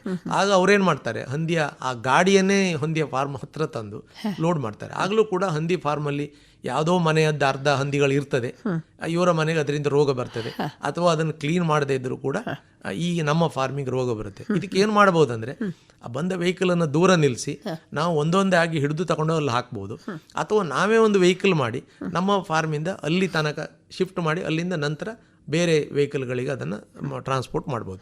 ಆಗಲೂ ಕೂಡ ನಾವು ನಮ್ಮ ಹಂದಿ ಫಾರ್ಮಿಗೆ ಬೇರೆ ಹಂದಿ ಫಾರ್ಮ್ಗಳಿಂದ ರೋಗ ಬರೋದನ್ನು ತಡೀಲಿಕ್ಕಾಗುತ್ತೆ. ಕ್ರಿಮಿನಾಶಕವನ್ನು ಕೂಡ ಅಂಥ ಸಂದರ್ಭದಲ್ಲಿ ನಾವು ಈಗ ಲೋಡ್ ಮಾಡಿ ಹೋದ ತಕ್ಷಣ ಕ್ಲೀನ್ ಮಾಡಿ ಕ್ರಿಮಿನಾಶಕಗಳನ್ನು ಹೊಡಿಸ್ಬೋದು. ಈವನ್ ವಾರಕ್ಕೆ 1 ಅಥವಾ 2 ಬಾರಿ ಕ್ರಿಮಿನಾಶಕವನ್ನು ಶೆಡ್ಡಿನ ಸುತ್ತಲೂ ಕೂಡ ನಾವು ಸ್ಪ್ರೇ ಮಾಡ್ಬೋದು. ಆಗಲೂ ಕೂಡ ರೋಗಾಣುಗಳ ಸಂಖ್ಯೆ ಕಡಿಮೆ ಆಗುತ್ತೆ. ಇನ್ನು ನಮ್ಗೆ ಹೆಚ್ಚಾಗಿ ಹೋಟೆಲ್ ವೇಸ್ಟು ಅಥವಾ ಕೇಟರಿಂಗಿಂದ ತಂದಾಗ ಅಲ್ಲಿಂದೂ ಕೂಡ ಆಹಾರ, ಕೊಳೆತ ಆಹಾರ ಅಥವಾ ನಿನ್ನೆಯ ಆಹಾರ, ಇಂಥ ಸಂದರ್ಭದಲ್ಲೂ ಕೂಡ ಫುಡ್ ಪಾಯ್ಸನ್ ಆಗಿ ರೋಗ, ಬ್ಯಾಕ್ಟೀರಿಯಲ್ ರೋಗ ಹೆಚ್ಚಾಗಿ ಹರಡುವ ಸಾಧ್ಯತೆ ಇರ್ತದೆ. ಅದಕ್ಕಾಗಿ ನಾನು ಪ್ರತಿ ಟ್ರೈನಿಂಗಲ್ಲೂ ಹೇಳ್ತೇವೆ, ಯಾವುದೇ ವೇಸ್ಟು ನಾವು ಹೋಟೆಲಿಂದ ತಂದರೂ ಕೂಡ ಅದನ್ನು ಬಿಸಿ ಮಾಡಿಯೇ ನಾವು ಕೊಡಬೇಕು. ಬಿಸಿ ಅಂದರೆ ಖಾಲಿ 40 ಡಿಗ್ರಿ ಬಿಸಿ ಆಗೋದಿಲ್ಲ, ಅದು ಮಿನಿಮಮ್ 70-80 ಡಿಗ್ರಿಯಿಂದ ಮೇಲೆ ಹೋಗಿ ಬಿಸಿ ಆದರೆ ಎಲ್ಲ ಬ್ಯಾಕ್ಟೀರಿಯಾಗಳು ಸಾಯ್ತದೆ, ಆಗ ರೋಗ ಬರುವ ಸಾಧ್ಯತೆ ಕಡಿಮೆ. ಸೊ ಅದನ್ನು ಆ ಥರ ಮಾಡಿದರೆ, ವ್ಯವಸ್ಥಿತವಾಗಿ ಮಾಡಿದರೆ ಖಂಡಿತವಾಗಿ ರೋಗ ಬರುವುದಿಲ್ಲ. ಇವಾಗ ತಾವು ಹೇಳಿದ್ರಿ ಕೊಳಚೆ ನೀರೇನು ಹೋಗಬೇಕು, ಅದನ್ನು ಯಾವ ರೀತಿಯಾಗಿ ನಾವು ವ್ಯವಸ್ಥೆ ಮಾಡಬಹುದು? ಹೌದು, ಈಗ ನೋಡಿ, ವೆರಿ ಸಿಂಪಲ್ ಆಗಿ ಈಗ ತುಂಬ ಎಕ್ಸ್ಪೆಂಡಿಚರ್ ಮಾಡಿ ನಾವು STP ಮಾಡಿ ದೊಡ್ಡ ಫಾರ್ಮ್ಗಳಲ್ಲಿ ಆ ಕೊಳಚೆ ನೀರನ್ನು ವ್ಯವಸ್ಥಿತವಾಗಿ ಮಾಡಲೇಬೇಕು, ಇಲ್ಲಾಂದರೆ ಉಳಿದವರಿಗೆ ಎಲ್ಲರಿಗೂ ಪ್ರಾಬ್ಲಮ್ ಆಗುತ್ತೆ. ಸಣ್ಣ ಫಾರ್ಮಿನವರು ಯೂಶ್ವಲಿ ಈ ವಾಶ್ ಮಾಡಿದ ನೀರು, ಮಲಮೂತ್ರವನ್ನು ಏನು ವಾಶ್ ಮಾಡ್ತಾರೆ, ಇದನ್ನು ಒಂದು ಈಗ ನಾವು ನೋಡಿದಾಗೆ ಖಾಲಿ ಒಂದು 2 ಇಂಚ್ ಪೈಪಲ್ಲಿ ದೂರಕ್ಕೆ ಏನೋ ಮಾಡಿರ್ತಾರೆ ಕೆಲವರು. 2 ಇಂಚ್ ಪೈಪಲ್ಲಿ ಏನಾಗುತ್ತೆ, ಇದು ಬ್ಲಾಕ್ ಆಗ್ತಾ ಇರುತ್ತೆ, ಆವಾಗ ಏನಾಗುತ್ತೆ, ಅದನ್ನು ಉಪಯೋಗ ಮಾಡಲ್ಲ, ಒಡೆದು ಹೋಗುತ್ತೆ.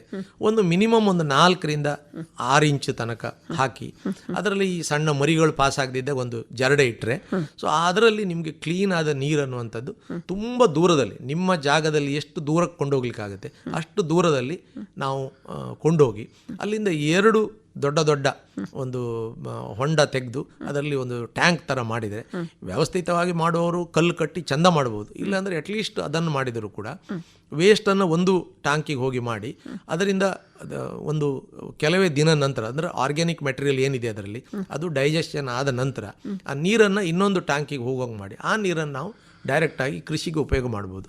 ಇಲ್ಲಿ ಏನು ಈ ಅವುಗಳ ಹಿಕ್ಕೆಯಿಂದೆಲ್ಲ ಹೋಗಿ ಬಿದ್ದ ನೀರೇನಿದೆ ಅದನ್ನು ನಾವು ಆ ಟ್ಯಾಂಕನ್ನು ಅಟ್ಲೀಸ್ಟ್ ಪ್ರತಿ ತಿಂಗಳು ಅಥವಾ 15 ದಿನಕ್ಕೊಮ್ಮೆ, 2 ತಿಂಗಳಿಗೊಮ್ಮೆ ಅದು ಫಿಲ್ಲಪ್ ಆದಾಗ ಅದನ್ನು ಕ್ಲೀನ್ ಮಾಡ್ತಾ ಇದ್ದರೆ, ಅಷ್ಟು ವ್ಯವಸ್ಥೆ ಮಾಡಿದರೆ ಖಂಡಿತವಾಗಿ ಅದರಲ್ಲಿ ನೊಣ ಉತ್ಪತ್ತಿ ಆಗೋದಿಲ್ಲ, ಸೊಳ್ಳೆ ಉತ್ಪತ್ತಿ ಆಗೋದಿಲ್ಲ, ವಾಸನೆ ಬರುವುದಿಲ್ಲ.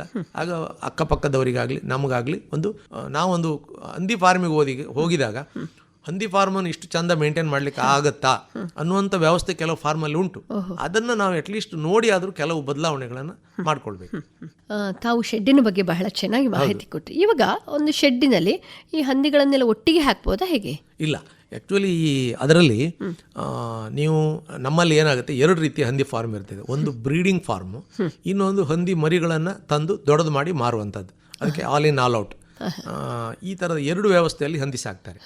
ಈಗ ಬ್ರೀಡಿಂಗ್ ಮಾಡುವವರು ಖಂಡಿತವಾಗಿಯೂ ಮರಿಗಳಿಗೆ ತಾಯಿ ಒಟ್ಟಿಗಿರುವಾಗ ಬೇರೆ, ಅದಂದ್ರೆ ವೆಲ್ಪಿಂಗ್, ಅಂದರೆ ಮರಿ ಇಡ್ತದೆ, ಮರಿ ಒಟ್ಟಿಗೆ ತಾಯಿ ಸಾಕುವಂಥದ್ದು, ತಾಯಿ ಮತ್ತು ಮರಿ ಒಟ್ಟಿರುವಂಥದ್ದು, ಅಂಥ ರೂಮ್ಗಳು ಬೇಕು.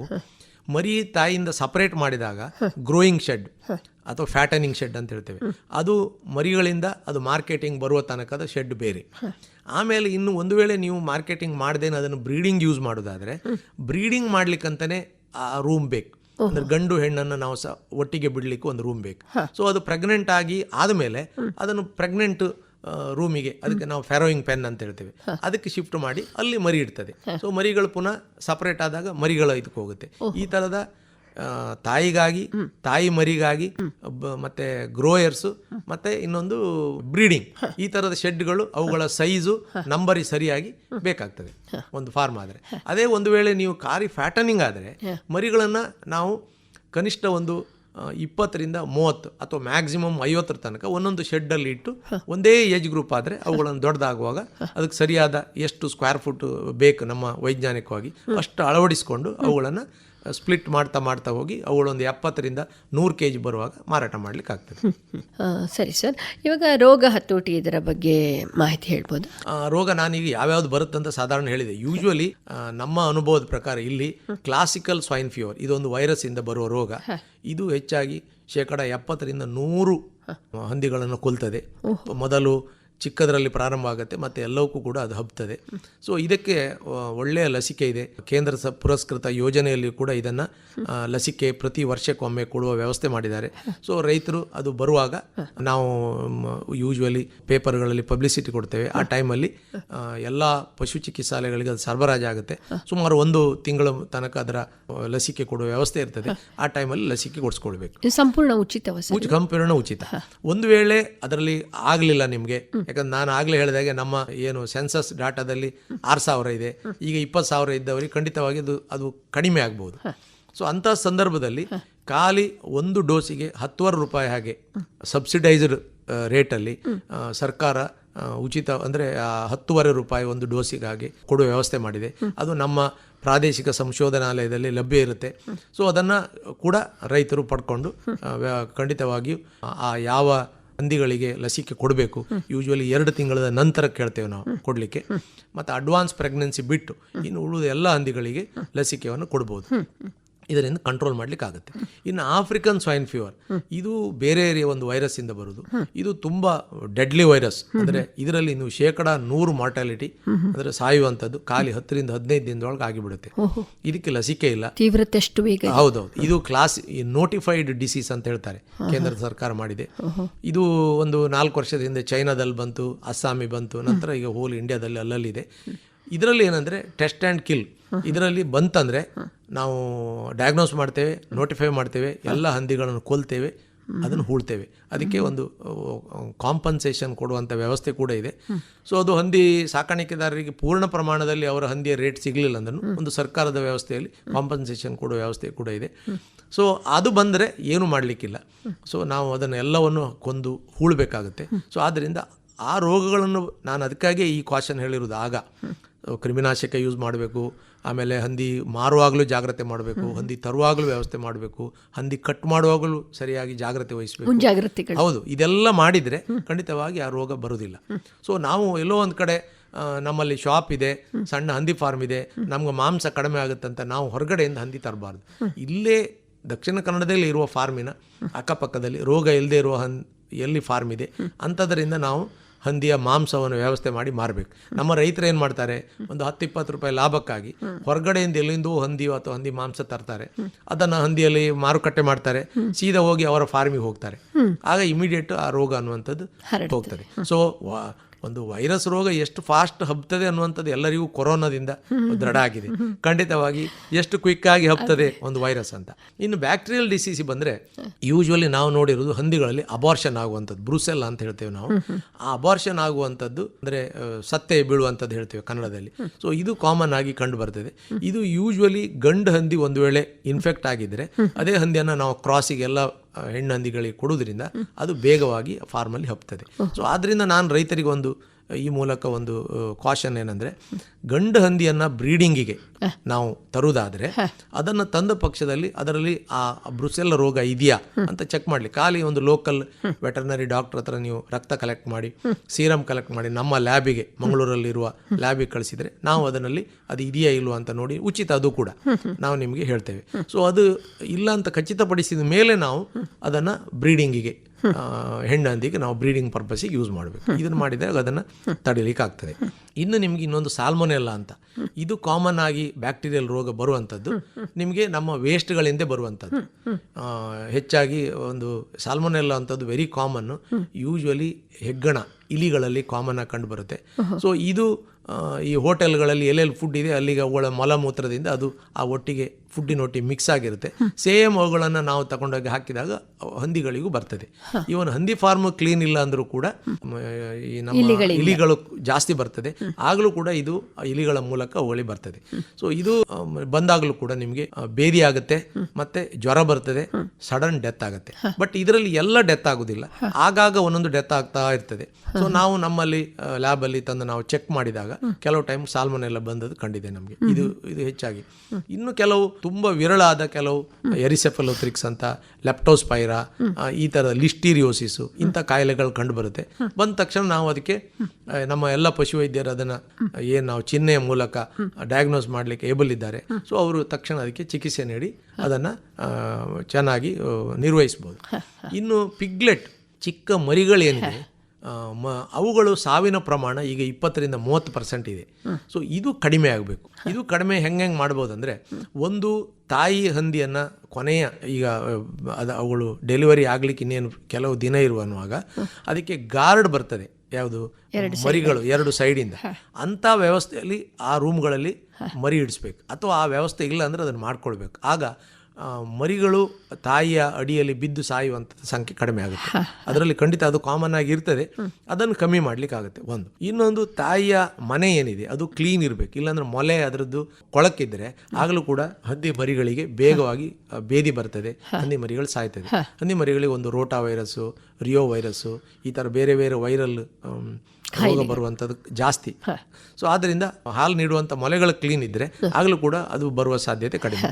ಮನೆ ಕ್ಲೀನ್ ಇದ್ದರೆ ಆಗಲೂ ಕೂಡ ಅಂಥ ರೋಗ ಬರುವ ಸಾಧ್ಯತೆ ಕಡಿಮೆ ಇರುತ್ತೆ. ಇನ್ನೊಂದು, ಕೆಲವು ಟೈಮ್ ಹಂದಿ ಮರಿ ಹಾಕ್ತದೆ, 2-3 ದಿನ ಅದಕ್ಕೆ ಇದಿರುವುದಿಲ್ಲ, ಯಾವುದು ಹಾಲಿನ ಪ್ರಮಾಣ ಕಡಿಮೆ ಇರುತ್ತದೆ. ಅಂಥ ಸಂದರ್ಭದಲ್ಲಿಯೂ ಕೂಡ ಪಶುವೈದ್ಯರಲ್ಲಿ ಹೋಗಿ ಒಂದು ವೇಳೆ ಕೆಚ್ಚಲು ಬಾವಿದೆಯಾ ಅಥವಾ ಅವುಗಳಿಗೆ ಒಂದು ಗರ್ಭಕೋಶದ ತೊಂದರೆಯಿಂದನೂ ಕೂಡ ಹಾಲು ಬಾರದೇ ಇರುವ ಸಾಧ್ಯತೆ ಒಂದು ರೋಗ ಇದೆ, ಅದು ಇದೆಯಾ ಅಂತ ನೋಡಿ ಅದಕ್ಕೆ ಸರಿಯಾಗಿ ಚಿಕಿತ್ಸೆ ಮಾಡಿಕೊಂಡ್ರೆ ಆಗ ಹಂದಿ ಮರಿಗಳಿಗೆ ಹಾಲು ಶಾರ್ಟೇಜ್ ಆಗೋದಿಲ್ಲ, ಆಗ ಹಂದಿ ಮರಿಗಳ ಸಾವು ಕಡಿಮೆ ಆಗುತ್ತೆ. ಇನ್ನು ಹಂದಿ ಮರಿಗಳನ್ನು ಕೆಲವರು ಹೀಟ್ ಕೊಡುವ ವ್ಯವಸ್ಥೆ ಮಾಡಿದ್ದಾರೆ. ದಿನಕ್ಕೊಂದು 4-5 ಬಾರಿ ತಾಯಿಯೊಟ್ಟಿ ಬಿಡ್ತಾರೆ, ಮತ್ತೆ ತಗೊಂಡೋಗಿ ನಮ್ಮ ಏನು ಭತ್ತದ ಹುಲ್ಲಿದೆ ಅದಕ್ಕೆ ಲೈಟ್ ಕೊಟ್ಟು ಆ ವ್ಯವಸ್ಥೆಯಿಂದನೂ ಕೂಡ ಮರಿಗಳ ಸಾವನ್ನು ಕಡಿಮೆ ಮಾಡಲಿಕ್ಕಾಗ್ತದೆ. ಬಟ್ ಅದಕ್ಕೇನೊಂದು ನಿಗಾ ಬೇಕು, ವರ್ಕ್ ಫೋರ್ಸ್ ಬೇಕು, ಜಾಗ್ರತೆಯಾಗಿ ಒಂದು ಸ್ವಲ್ಪ ದಿನ ನೋಡ್ಕೊಳ್ಳೋರು ಬೇಕು ಅಂತ ಇದ್ದರೆ ಖಂಡಿತವಾಗಿ ಹಂದಿ ಮರಿ ಸಾಯೋದನ್ನು ಕಡಿಮೆ ಮಾಡಲಿಕ್ಕಾಗುತ್ತೆ. ಸೊ ಹಂದಿ ಮರಿ ಯಾಕೆ ನಾನು ಹೇಳೋದಂದರೆ, ಪ್ರತಿಯೊಂದು ಹಂದಿ ಮರಿಯು 1 ತಿಂಗಳು 1.5 ತಿಂಗಳಾಗುವ ಅದರ ವರ್ತ್ ಸಾಧಾರಣ 3,000-4 ಸಾವಿರ ರೂಪಾಯಿ ಇರ್ತದೆ. ಸೊ ಅದು ರೈತರಿಗೆ ನಷ್ಟ ಆಗ್ತದೆ. ಸೊ ಅದನ್ನು ಹಂದಿ ಮರಿಗಳ ಸಾಯುವನ ಸಂಖ್ಯೆ ಕಡಿಮೆ ಮಾಡಿದರೂ ಕೂಡ ರೈತರಿಗೆ ಲಾಭ ಜಾಸ್ತಿ ಆಗ್ತದೆ ಅನ್ನೋದು ನಾನು ಈ ಮೂಲಕ ಹೇಳ್ಬೋದು. ಇವಾಗ ಹಂದಿಗಳನ್ನು ಮಾರಾಟ ಮಾಡುವಾಗ ಅನುಸರಿಸಬೇಕಾದಂತಹ ಮುಂಜಾಗ್ರತೆ ಕ್ರಮಗಳ ಬಗ್ಗೆ ಹೇಳ್ತೀವಿ. ಹಂದಿಗಳನ್ನು ನೋಡಿ, ಈಗ ಮೊದಲು ಹಂದಿ ಮಾಂಸ ಹೇಗಿದ್ರೂ ಆಗ್ತಾ ಇತ್ತು, ಈಗ ಆಗಲ್ಲ. ಜನರು ಅವರ ಲೈಫ್ ಸ್ಟ್ಯಾಂಡರ್ಡ್ ಇನ್ಕ್ರೀಸ್ ಆದಾಗ ನಮಗೆ ಫ್ಯಾಟ್ ಕಡಿಮೆ ಬೇಕು, ಹಂದಿ ಮಾಂಸ ಸಾಫ್ಟ್ ಇರಬೇಕು, ಹಾರ್ಡ್ ಇರಬಾರ್ದು, ಈ ಥರದ ಏನೇನೋ ಅವರ ಡಿಮಾಂಡ್ ಇರ್ತದೆ. ಅದಕ್ಕೆ ಸರಿಯಾಗಿ ನಾವು ಹಂದಿ ಸಾಕಾಣಿಕೆದಾರರು ಕೂಡ ಅದಕ್ಕೆ ಸರಿಯಾಗಿ ಮಾಡ್ಕೊಳ್ಬೇಕಾಗುತ್ತೆ. ಈಗ ಒಂದು ಸಣ್ಣ ಎಕ್ಸಾಂಪಲ್ ಹೇಳೋದಂದರೆ, ಮೊದಲು ಹಂದಿಯನ್ನು 1.5 ಕ್ವಿಂಟಾಲ್ ತನಕ ಬೆಳೆಸಿ ಮಾರ್ತಾ ಇದ್ರು. ಆಗ ಏನಾಗುತ್ತೆ, ಫ್ಯಾಟ್ ಅನ್ನೋದು ತುಂಬ ದಪ್ಪ ಇರ್ತದೆ, ಅದನ್ನು ಲೈಕ್ ಮಾಡೋದಿಲ್ಲ ಜನ. ಈಗ 70 kg-ಯಿಂದ 100 kg ಇರುವಂಥ ಹಂದಿಗಳನ್ನೇ ಹೆಚ್ಚು ಲೈಕ್ ಮಾಡ್ತಾರೆ. ಸೊ ಆಗ ರೈತರು ಕೂಡ ಅದಕ್ಕೆ ಸರಿಯಾದ ಹಂದಿಯನ್ನು ರೆಡಿ ಮಾಡಿ ಕೊಡುವ ವ್ಯವಸ್ಥೆ ಮಾಡಿಕೊಳ್ಬೇಕು. ಖಂಡಿತವಾಗಿ ಅದಕ್ಕೆ ಅನುಸರಿಸಬೇಕಾದ ಕೆಲವಿದೆ. ಹಂದಿಗಳನ್ನು ಹೀಟಿ ಬರೆಸುವಾಗ ಅವುಗಳ 8 ತಿಂಗಳು ಮೊದಲು ಮರಿ ಇಡಬೇಕು. 8 ತಿಂಗಳಿಂದ ಮರಿ ಇರಬೇಕಾದ್ರೆ 115ರಿಂದ 125 ದಿನ ಪ್ರೆಗ್ನೆನ್ಸಿ ಪೀರಿಯಡು, ಅಲ್ಲಿಂದ ಹಿಂದಕ್ಕೆ 4 ತಿಂಗಳ ಹಿಂದೆ ಅವುಗಳನ್ನು ಕ್ರಾಸ್ ಮಾಡಬೇಕು. ಈ ಥರದ ಅದು ರೈತರಿಗೆ ಗೊತ್ತಿದೆ, ಯಾವಾಗ ಕ್ರಾಸ್ ಮಾಡಿ ಮರಿ ಹುಟ್ಟಿದರೆ ಅವುಗಳು ದೊಡ್ಡದಾಗುವಾಗ ಯಾವಾಗ ರೇಟ್ ಸಿಗ್ತದೆ ಅನ್ನುವಂಥ ಅದನ್ನು ಅವ್ರು ಲೆಕ್ಕಾಚಾರ ಮಾಡ್ತಾರೆ. ಈಗ ಅದಕ್ಕೆ ಸರಿಯಾಗಿ ಬ್ರೀಡಿಂಗ್ ವ್ಯವಸ್ಥೆಯನ್ನು ನಾವು ಮಾಡಿಕೊಳ್ಬೇಕು. ಒಂದು ಇನ್ನೊಂದು, ಹಂದಿಗಳನ್ನು ಈಗ ಬ್ರೀಡ್ ತಗೊಳ್ಳೋದಿದ್ರೆ ರೈತರ ಒಂದು ಫೀಡ್ಬ್ಯಾಕ್ ಏನಂದರೆ, ಈಗ ಲ್ಯಾಂಡ್ ರೇಸು ಇದರಲ್ಲಿ ಫ್ಯಾಟ್ ಕಡಿಮೆ, ಯಾರ್ಕ್ಷೈರ್ ಇದರಲ್ಲಿ ಸ್ವಲ್ಪ ಫ್ಯಾಟ್ ಜಾಸ್ತಿ, ಅವುಗಳ ಮಾರ್ಕೆಟಿಂಗ್ ಪರಿಸ್ಥಿತಿ ನೋಡ್ಕೊಂಡು ಅವರು ಯಾವ ಬ್ರೀಡ್ ಬೇಕು ಅದನ್ನು ಸೆಲೆಕ್ಟ್ ಮಾಡ್ಬೋದು. ಇನ್ನೊಂದು, ಸೇಲ್ ಮಾಡುವಾಗ ನಾನು ಆಗಲೇ ಕೆಲವು ಪಾಯಿಂಟ್ ಹೇಳಿದೆ. ಒಟ್ಟಾರೆ ನೀವು ಜೀವ ಇರುವಂಥದ್ದನ್ನು ಸೇಲ್ ಮಾಡುವಾಗ ನೀವು ಯಾವುದೋ ಒಂದು ಹಂದಿ ಮಾರುಕಟ್ಟೆ ಮಾಡುವ ವ್ಯವಸ್ಥೆ ಒಂದಿರ್ತದೆ. ಅವರು 7-8 ಫಾರ್ಮಿಂದ 4 ಹಂದಿ ತಗೊಂಡು ಹೋಗುವಾಗ ಆ ವೆಹಿಕಲ್ಗಳನ್ನು ಎಲ್ಲ ಫಾರ್ಮ್ಗಳಿಗೂ ನುಗ್ಗಿಸ್ತಾರೆ. ಆದ್ದರಿಂದ ರೋಗ ಹರಡುವ ಸಾಧ್ಯ ಇರುವುದರಿಂದ ಅದಕ್ಕೆ ಆದಷ್ಟು ಸ್ಟ್ರಾಟಜಿಗಳನ್ನು ಮಾಡ್ಕೊಳ್ಬೇಕು. ಅಂದರೆ ಹಂದಿಗಳನ್ನು ನಮ್ಮದೇ ಒಂದು ವೆಹಿಕಲ್ನಲ್ಲಿ ದೂರ ತಗೊಂಡೋಗಿ ನಾವು ಲೋಡ್ ಮಾಡಿ ಕೊಡಬೇಕು. ಆನಂತರ ಕೈಕಾಲು ಮುಖ ತೊಳಿಬೇಕು. ನಾವು ಸೂಕ್ಷ್ಮ ಜೀವಿಗಳನ್ನು ಕೊಲ್ಲಿ ಕ್ರಿಮಿನಾಶಗಳನ್ನು ಯೂಸ್ ಮಾಡಿ ರೋಗವನ್ನು ನಮ್ಮ ಫಾರ್ಮ್ ಒಳಗಡೆ ಬಾರದಿದ್ದಾಗೆ ತಗೊಳ್ಬೇಕು. ಒಂದು ಖಂಡಿತವಾಗಿ ಅದು ಅವರಿಗೆ ಸಾಕಷ್ಟು ಲಾಭವನ್ನು ತಂದುಕೊಡ್ತದೆ.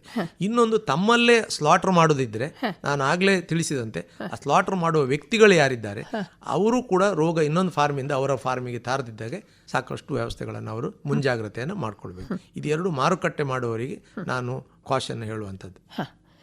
ಇವಾಗ ಹಂದಿ ಸಾಕಾಣಿಕೆ ನಮ್ಮ ಸರ್ಕಾರದಿಂದ ಏನೋ ಸವಲತ್ತುಗಳು ಅಥವಾ ಯೋಜನೆಗಳೇನಾದ್ರೂ ಇವೆಯಾ? ಹೌದು, ಈಗ ಸಾಕಷ್ಟು ಹಿಂದೆ ಒಂದು ಕೆಲವೇ ವರ್ಷಗಳ ಹಿಂದೆ ಸಣ್ಣ ಈಗ 3 ಹಂದಿ 5 ಹಂದಿ ಘಟಕ ಈ ಥರ ಮಾಡಲಿಕ್ಕೆ ವ್ಯವಸ್ಥೆಗಳು ಇತ್ತು.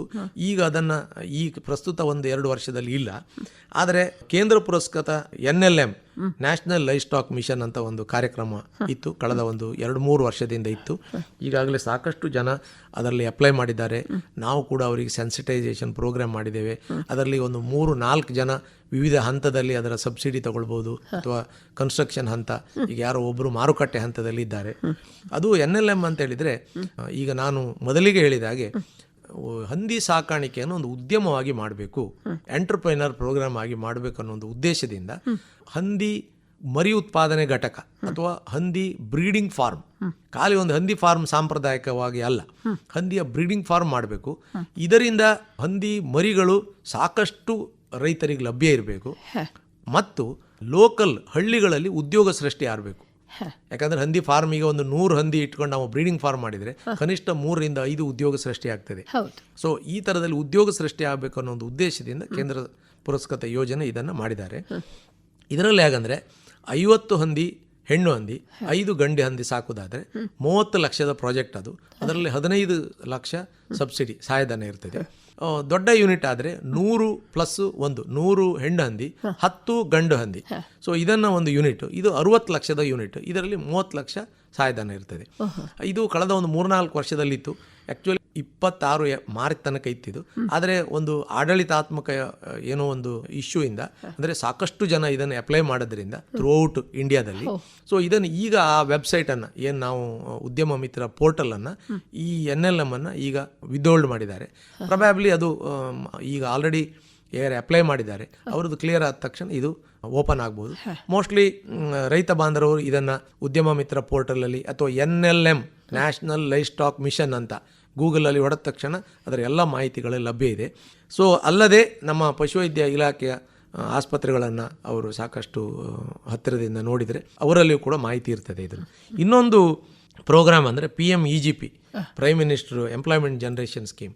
ಇದು ಆ್ಯಕ್ಚುಲಿ ಮೊದಲು ನೀವು ನೋಡ್ತಾ ಇರ್ಬೋದು ಎಲ್ಲ ಸ್ಮಾಲ್ ಸ್ಕೇಲ್ ಇಂಡಸ್ಟ್ರಿಗೆ, ಆಟೋಮೊಬೈಲ್ ಇರ್ಬೋದು, ಯಾವುದೇ ಇಟಿಗೆ ಇಂಡಸ್ಟ್ರಿ, ಯಾವುದೇ ಇಂಡಸ್ಟ್ರಿಗೆ MSME PMEGPಯಲ್ಲಿ ಲೋನ್ ಕೊಡ್ತಾರೆ, ಸಹಾಯಧನ ಕೊಡ್ತಾ ಇದ್ರು ಒಂದು 25 ರಿಂದ 35%. ಇದನ್ನು 2022ರಿಂದ ಅದನ್ನು ದನ ಸಾಕಾಣಿಕೆ, ಹಂದಿ ಸಾಕಾಣಿಕೆ, ಕೋಳಿ ಸಾಕಾಣಿಕೆ ಕೂಡ ಅದನ್ನು ಇನ್ವಾಲ್ವ್ ಮಾಡಿದ್ದಾರೆ. ಸೊ ಅದರಲ್ಲಿ ನಾವು ಕೂಡ ಸಬ್ಸಿಡಿಯನ್ನು ತಗೊಳ್ಳಿಕ್ಕಾಗುತ್ತೆ. ಸೊ ಇದನ್ನು ನೀವು ಇಂಡಸ್ಟ್ರಿ ಡಿಪಾರ್ಟ್ಮೆಂಟ್ ಅವರಿಗೆ ಕಾಂಟ್ಯಾಕ್ಟ್ ಮಾಡಬೇಕು ಮತ್ತು ಅದಕ್ಕೆ ಪೂರಕವಾಗಿ ಬೇಕಾಗಿರುವ ಮನೆಯ ವಿವರಣೆ, ಹಂದಿ ಸಾಕಾಣಿಕೆ ಬಗ್ಗೆ ಮಾಹಿತಿ. ಸೊ ಇದನ್ನು ಸಾಕಷ್ಟು ನಾವು ಕೊಡ್ತಾ ಇದ್ದೇವೆ. ಈಗ ಪ್ರತಿ ತಿಂಗಳು 2 ಸಾಕಾಣಿಕೆಯ ಬಗ್ಗೆ ಮಾಹಿತಿಯ ಪ್ರೋಗ್ರಾಮ್ ನಮ್ಮ ಪಶುವೈದ್ಯ ಸೇವಾ ಇಲಾಖೆ ದಕ್ಷಿಣ ಕನ್ನಡ ಜಿಲ್ಲೆಯಿಂದ ಆಗ್ತಾ ಇದೆ. ಅದರಲ್ಲಿ ಹಂದಿ ಸಾಕಾಣಿಕೆ, ಕೋಳಿ ಸಾಕಾಣಿಕೆ, ಆಡು ಸಾಕಾಣಿಕೆ, ದನ ಸಾಕಾಣಿಕೆ, ಇದರಲ್ಲಿ ಎಲ್ಲ ವೈಜ್ಞಾನಿಕತೆ ಏನು ಅಳವಡಿಸಿಕೊಳ್ಬೇಕು, ನಿಮ್ಮ ಲಾಭಾಂಶವನ್ನು ಹೆಚ್ಚಿಸಿಕೊಳ್ಬೋದು, ಇದರ ಬಗ್ಗೆ ನಾವು 2 ದಿನದ ಟ್ರೈನಿಂಗ್ ಪ್ರೋಗ್ರಾಮ್ ಇದೆ. ಖಂಡಿತವಾಗಿ ಸಾಕಷ್ಟು ರೈತರು ಇದನ್ನು ತಗೊಂಡಿದ್ದಾರೆ. ಆದರೆ ಇನ್ನು ಮುಂದೆಯೂ ಕೂಡ ಇದು ಕಂಟಿನ್ಯೂ ಆಗುತ್ತೆ. ನಿಮ್ಮಲ್ಲಿಯ ಪ್ರತಿ ತಾಲೂಕಿನ ಸಹಾಯಕ ನಿರ್ದೇಶಕರಲ್ಲಿ ಅಥವಾ ನಿಮ್ಮ ಹತ್ತಿರದ ಪಶುವೈದ್ಯ ಸಂಸ್ಥೆಯಲ್ಲಿ ಇದ್ರ ಬಗ್ಗೆ ಮಾಹಿತಿ ತಗೊಂಡು ಇದನ್ನೆಲ್ಲ, ಮೊದಲು ನಮ್ಮ ರೈತರು ಹಾಸನಕ್ಕೆ ಹೋಗಬೇಕಿತ್ತು 2 ದಿನ ಟ್ರೈನಿಂಗಿಗೆ, ಆದರೆ ಈಗ ಆ ವ್ಯವಸ್ಥೆಯನ್ನು ಪ್ರತಿ ಜಿಲ್ಲೆಯಲ್ಲಿ ಮಾಡಿದ್ದಾರೆ. ವ್ಯವಸ್ಥಿತವಾದ ಅದಕ್ಕೆ ಕ್ಲಾಸ್ ರೂಮ್ ಇದೆ ನಮ್ಮ ಹತ್ರ, ಅದಕ್ಕೆ ಬೇಕಾಗುವ ರಿಸೋರ್ಸ್ ಪರ್ಸನ್ಸ್ ಇದ್ದಾರೆ. ಖಂಡಿತವಾಗಿ ನಾವು 2 ದಿನದಲ್ಲಿ ಅವರಿಗೆ ಸಾಕಷ್ಟು ಮಾಹಿತಿಯನ್ನು ಕೊಟ್ಟು ಈ ಎಲ್ಲ ವೈಜ್ಞಾನಿಕ ಮಾಹಿತಿಗಳು ಏನು ನಾವು ಹೇಳಿದ್ದೇವೆ ಇದರಲ್ಲಿ ಹೆಚ್ಚಿನ ಮಾಹಿತಿಯನ್ನು ನಾವು ಅಲ್ಲಿ 2 ದಿನದಲ್ಲಿ ಅವರಿಗೆ ಹೇಳ್ತೇವೆ. ಸೊ ಖಂಡಿತವಾಗಿ ರೈತರು ಅದನ್ನು ಕೂಡ ಅವಕಾಶವನ್ನು ಬಳಸ್ಕೊಳ್ಬೇಕಂತ ನಾನು ಈ ಮೂಲಕ ರೈತರಲ್ಲಿ ಕೇಳ್ಕೊಳ್ತೇನೆ.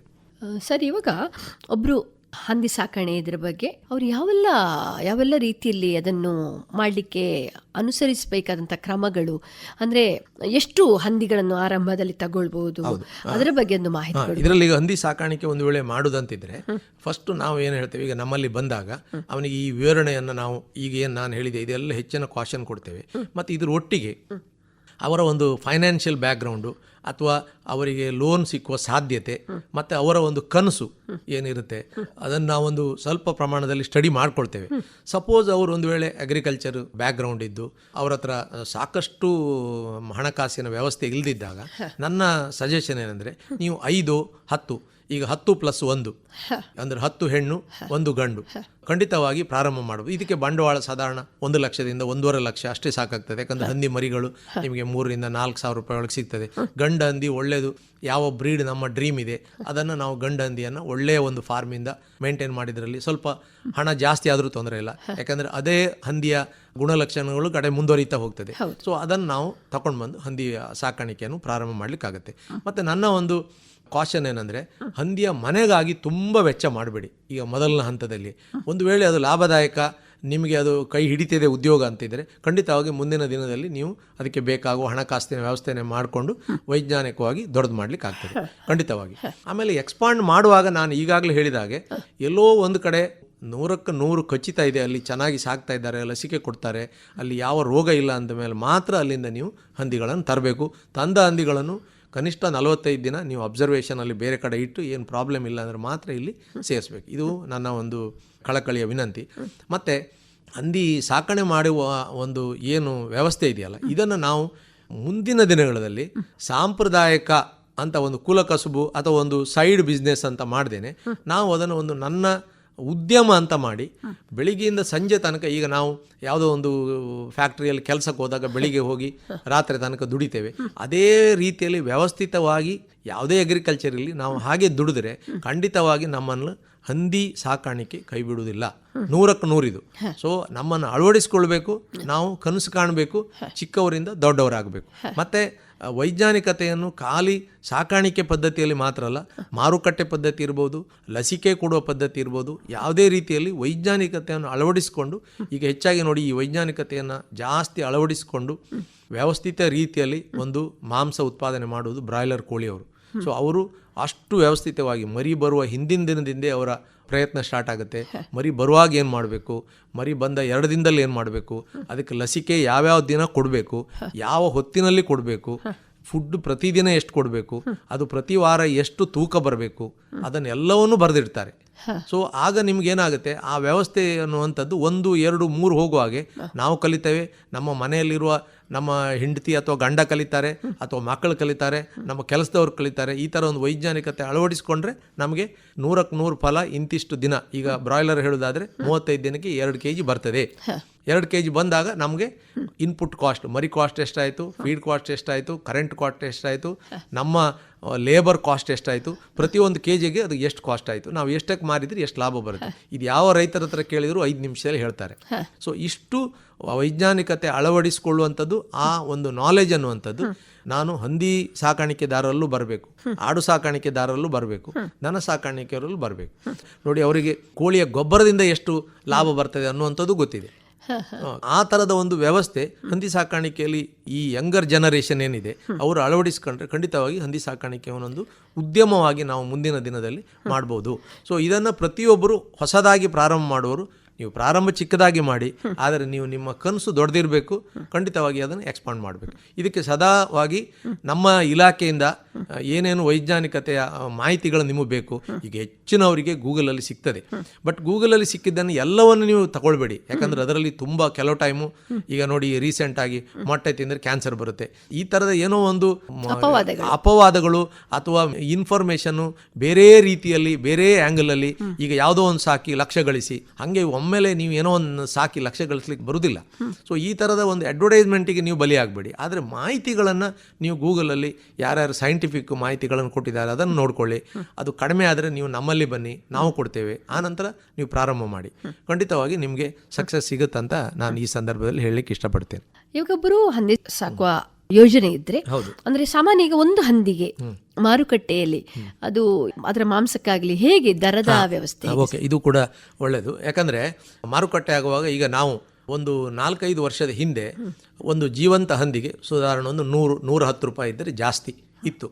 ಈಗ ನಾನು ಆಗಲೇ ಹೇಳಿದಾಗೆ ಆಫ್ರಿಕನ್ ಸ್ವೈನ್ ಫೀವರ್ ಹಂದಿ ಜ್ವರ ಬಂದಿರ್ಬೋದು, ಕ್ಲಾಸಿಕಲ್ ಹಂದಿ ಜ್ವರ, ಈ ಥರದ ಬಂದು ಹಂದಿಯ ಉದ್ಯಮದಲ್ಲಿ ಸ್ವಲ್ಪ ಏರುಪೇರಾದ್ದರಿಂದ ಹಂದಿಯ ಮಾಂಸಕ್ಕೆ ಉತ್ತಮ ಬೆಲೆ ಬಂದಿದೆ. ಈಗ ನಾವು ಇತ್ತೀಚೆಗೆ ಕೇಳಿದಾಗೆ ಜೀವಂತ ಹಂದಿಗೆ ಸಾಧಾರಣ 140ರಿಂದ 180 ರೂಪಾಯಿ ಪ್ರತಿ KGಗೆ ಜೀವಂತ ಹಂದಿಗೆ ಇದೆ. ಮಾಂಸಕ್ಕೆ ಮೊದಲ ಕಾಲಿ ಒಂದು 200 ರೂಪಾಯಿ ಇತ್ತು, ಈಗ 300ರಿಂದ 320-350 ರೂಪಾಯಿ ತನಕನೂ ಡಿಮಾಂಡ್ ಟೈಮಲ್ಲಿ ಇದೆ ಅಂತ ಒಂದು ಮಾಹಿತಿ ಇದೆ. ಖಂಡಿತವಾಗಿ ಇದು ಉದ್ಯಮ ಯಾರು ಸಾಕ್ತಾರೆ ಅವರಿಗೊಂದು ಒಳ್ಳೆಯ ಒಂದು ವಿಷಯ ಅನ್ನುವಂಥದ್ದು ನನ್ನ ಒಂದು ಭಾವನೆ.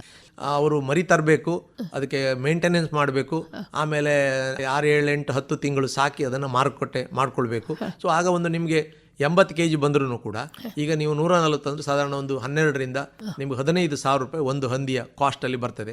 ಇನ್ಪುಟ್ ಕಾಸ್ಟ್ ಖಂಡಿತವಾಗಿ ನಿಮಗೆ ಒಂದು 50% ಆಗ್ಬೋದು ಅಷ್ಟೇ.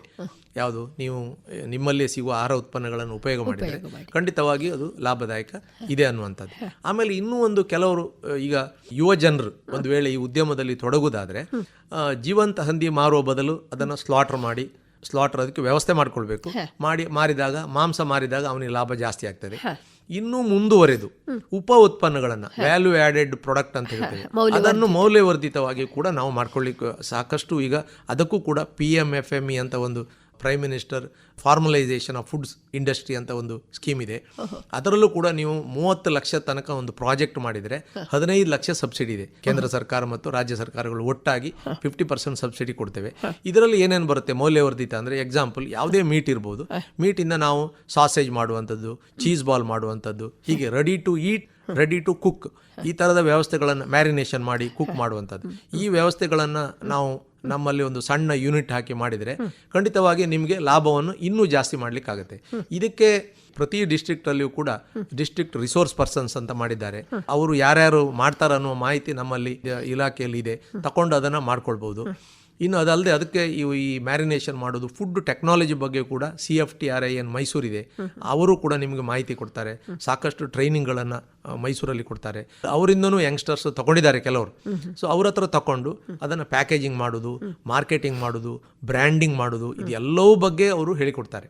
ಸೊ ಅದನ್ನು ಖಂಡಿತವಾಗಿ ಅಳವಡಿಸಿಕೊಂಡು ನಮ್ಮ ಲಾಭವನ್ನು ಜಾಸ್ತಿ ಮಾಡ್ಕೊಳ್ಬೋದು. ಗೌರ್ಮೆಂಟ್ ಅದಕ್ಕೂ ಕೂಡ ಸಾಕಷ್ಟು ಪ್ರೋತ್ಸಾಹ ಕೊಡ್ತಾ ಇದೆ. ಇವನ್ ಈಗ ನಾವು ಇದನ್ನು ಬಿಟ್ಟು ಹಾಲಿನ ಉತ್ಪನ್ನಗಳು ಕೂಡ ಐಸ್ ಕ್ರೀಮ್ ಮಾಡೋದಾದರೆ, ಚೀಸ್ ಮಾಡೋದಾದರೆ, ಗೀ ಮಾಡೋದಿದ್ರೆ ಅದು ತುಂಬ ಜನ ಮಾಡಿದ್ದಾರೆ. ಮೊಸರು, ಹಾಲು, ಮಜ್ಜಿಗೆ ಮಾಡಿ ಮಾರುವವರು ಕೂಡ ಇದರಲ್ಲಿ ತಗೊಂಡಿದ್ದಾರೆ. ಸೊ ಈ ಥರ ಮೌಲ್ಯವರ್ಧಿತವನ್ನು ಕೋಳಿ ಮಾಂಸದಲ್ಲಿ ಮಾಡ್ಬೋದು, ಮೊಟ್ಟೆಯಲ್ಲಿ ಮಾಡ್ಬೋದು, ಹಂದಿ ಪದಾರ್ಥಗಳಲ್ಲಿ ಮಾಡ್ಬೋದು. ಈ ಎಲ್ಲವಲ್ಲಿಯೂ ಕೂಡ ಆ PMFME ಸ್ಕೀಮಲ್ಲಿ ಅವಕಾಶ ಇದೆ. ಸೊ ಖಂಡಿತವಾಗಿ ಅದನ್ನು ಈ ಹಂದಿ ಸಾಕುವವರು ಬಳಸ್ಕೊಳ್ಬೋದು ಅನ್ನೋದು ನನ್ನ ಒಂದು ಸಜೆಷನ್. ಸರಿ ಸರ್. ರೈತ ಮಿತ್ರರೇ, ಸರಿಯಾದ ಯೋಜನೆಯೊಂದಿಗೆ ಹಂದಿ ಸಾಕಾಣಿಕೆ ಕೈಗೊಂಡ್ರೆ ಯಶಸ್ವಿ ಉದ್ಯಮವಾಗುವುದರಲ್ಲಿ ಸಂಶಯವಿಲ್ಲ. ಅದಕ್ಕೆ ಅನುಸರಿಸಬೇಕಾದಂತಹ ಕ್ರಮಗಳು, ಅದರ ಆರೈಕೆ, ಇದೆಲ್ಲದರ ಬಗ್ಗೆ ಮಾಹಿತಿಗಳನ್ನು ಕೊಟ್ಟವರು ದಕ್ಷಿಣ ಕನ್ನಡ ಜಿಲ್ಲೆಯ ಮುಖ್ಯ ಪಶುವೈದ್ಯಾಧಿಕಾರಿಗಳು ಹಾಗೂ ಪ್ರಾದೇಶಿಕ ಸಂಶೋಧನಾಧಿಕಾರಿಯಾದಂತಹ ಡಾಕ್ಟರ್ ವಸಂತ್ ಕುಮಾರ್ ಶೆಟ್ಟಿ.